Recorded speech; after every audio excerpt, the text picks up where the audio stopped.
میرا نام سہیل مقبول ہے، پنجاب یونیورسٹی سے تعلق ہے میرا سوال یہ ہے کہ جو آج کا الیکٹرانکس کا کاروبار ہے، نقد اور آسان قسطوں پہ جو کاروبار ہو رہا ہے، یہ اسلامک پوائنٹ آف ویو سے جائز ہے یا نہیں جائز ہے؟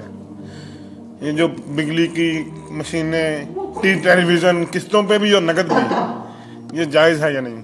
دیکھیے، میں نے اگرچہ ابتدا میں آپ سے کہا کہ میں فقہی مسائل میں دخل نہیں دینا چاہتا، لیکن بعض چیزیں ایسی ہیں کہ جن کے بارے میں میری یہ رائے ہے کہ میں یہ رسک لے کر بھی کہ علماء میری اس بات سے اختلاف کریں گے، میں وہ بات بیان کروں۔ وہ ایک ایسا حق ہے، احقاق حق، جس کو کہ جس سے جین اور جان چرانی نہیں چاہیے۔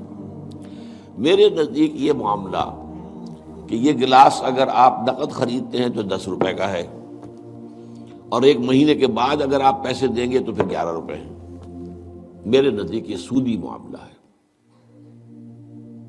1 روپیہ سود ہے۔ یہ ایسے ہی ہے کہ آپ نے کسی کو 10 روپے قرض دیے اور 1 مہینے کی مدت کے حوالے سے 1 روپیہ بڑھ گیا، سود اور کس کو کہتے ہیں؟ لیکن بدقسمتی سے فقہ حنفی کی روح سے یہ جائز ہے، لہذا علماء کا فتویٰ موجود ہے نو کے لیے۔ اب سود کو کس طرح کیا گیا ہے؟ سرکموینٹ کرنا جو ہے سود کو۔ آپ ایک کار خریدنا چاہتے ہیں، آپ کے پاس پیسہ نہیں ہے، آپ 10 لاکھ روپیہ بینک سے لیتے ہیں، بینک اپنا جو ہے آپ کو 10 15 20% کے اوپر قرض دے دیتا ہے۔ اس کے بجائے ایک راستہ اختیار کیا، ہم آپ کو کار خرید دیتے ہیں، آپ ہمیں 10 سال کی قسطوں میں پیسے دے دیجیے، وہ اپنے 10 سال کا سود کیلکولیٹ کر کے اس پہ ڈال دیتے ہیں، وہ آپ کو دینا پڑے گا۔ تو یہ صرف ایسے ہی ہے کہ ناک کو سیدھا پکڑ لیا جائے، یا یہ کہ پھرا کر ہاتھ جو ہے گردن سے، میرا تو ہاتھ نہیں پہنچتا، لیکن یہ کہ بہرحال جن کے پہنچ جاتے ہیں ہاتھ، وہ اس کو جائز کیے بیٹھے۔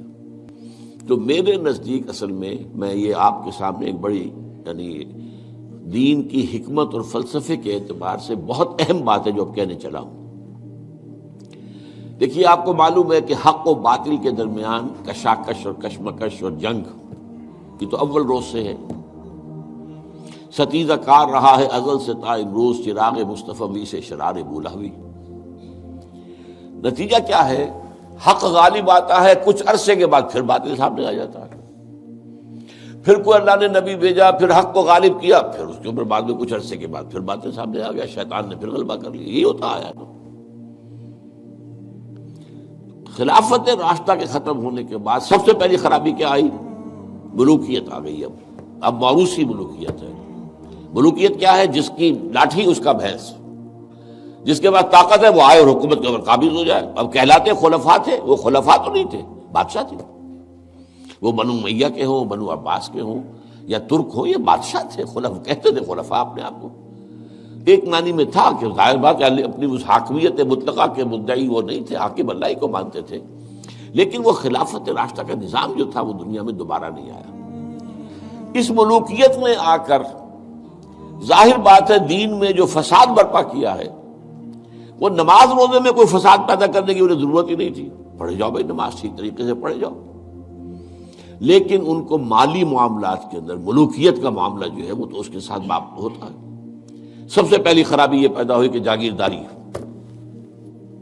اسلام میں کوئی جاگیرداری نہیں ہے۔ اسلام میں یہ جو ایبسینٹی لینڈ لارڈزم ہے یہ بھی جائز نہیں ہے۔ امام ابو حنیفہ کے نزدیک حرام، امام مالک کے نزدیک حرام، امام شافعی کے نزدیک حرام، لیکن یہ ہے کہ قاضی ابو یوسف صاحب نے جو امام ابو حنیفہ کے شاگرد تھے اور امام محمد وہ بھی دوسرے شاگرد تھے، انہوں نے فتویٰ دیا جواز کا، کچھ شرطیں لگا کر، اس لیے کہ ملوکیت جو ہے وہ جاگیرداری کے بل پر چلتی تھی۔ 5 ہزاری منصبدار، 20 ہزاری منصبدار، 30 ہزاری منصبدار، 50 ہزاری منصبدار، اور اس کے اوپر بادشاہ تھے۔ ظاہر بات ہے کہ اس میں تو اس کی ضرورت تھی کہ لوگ جو ہے کاشت کریں دوسرے کے لیے، اور اسی طریقے سے نقد کے اندر یہ رقم کے اندر اضافہ کر کے اور بیک ڈور سے سود داخل ہو گیا ہے۔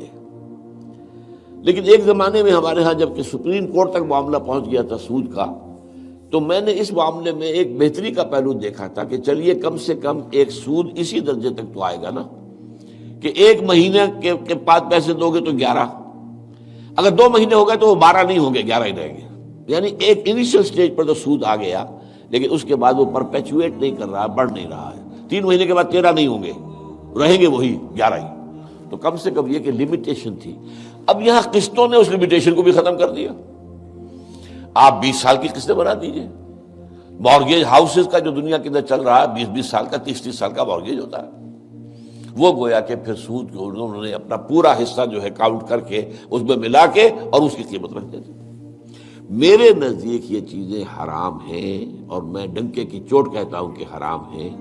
لیکن چونکہ علماء کے فتوے موجود ہیں تو لہذا میں کیا کروں گا، جو بھی کر رہے ہیں اب ان کی طرف سے جواب دہی اللہ کے ہاں پھر علماء ہی کو کرنی پڑے گی.